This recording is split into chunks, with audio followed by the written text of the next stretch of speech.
In Google Slides, you can create very engaging and interactive presentations for your students. You can add different images, infographic, colors for your presentation. Similarly, you have more templates of like your monthly calendar, daily calendar, and even you can make gamification calendar in your slides. We can play video within the presentation without going outside the presentation. And another most important part of your presentation, we can add speaker notes. So what are speaker notes?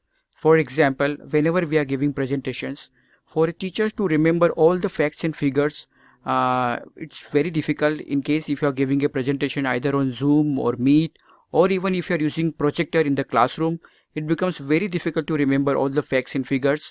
So what will happen in Google Slides?